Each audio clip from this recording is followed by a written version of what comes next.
Okay, so MITRE Shield is really cool. In the last lecture, we talked about the MITRE attack methodology.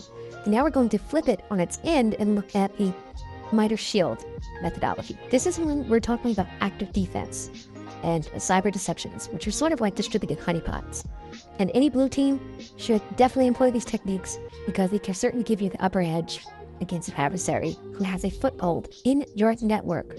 So if we look at the active defense matrix, you can see that there are, as there are in the MITRE attack framework, there are tactics, which basically talks about, what is the defender trying to do? Well, the defender is trying to channel, the defender is trying to collect, right? They're trying to contain. All these different things, right? And then the techniques describes how they can actually do that. So look at application diversity. This is a technique when it comes to active defense.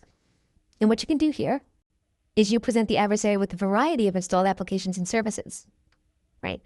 And so what this does is it just can give them an opportunity, well, really a detection opportunity.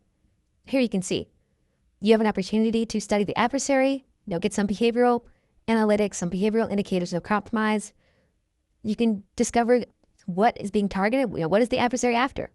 So this is one of the things that application diversity can get you.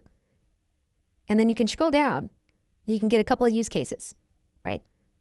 You can install decoy services that have extensible capabilities. What do I mean by decoy services? Well, there's lots of them, right? There's different cyber deception, or I guess you could call them deception platforms that exist. So you could Google those and find them. There's a couple of different top vendors. And then you can go down, you can see also where there's an overlap between the MITRE Shield and MITRE attack, it will tell you. So again, this is another useful resource. It's not as popular as MITRE attack. It's definitely newer, but don't let that fool you into thinking that you don't need to do this, right? For example, look at this. I click on decoy account, and now I can see what this can do, right? Create an account that is used for active defensive purposes. A decoy account is one that is specifically used for defensive and deceptive purposes, right? A decoy account can be used to make a system, service, or software look more realistic or to entice an action. And here you have some opportunities, some detection opportunities, that everything's mapped, again, to make it very easy to find what you want to do.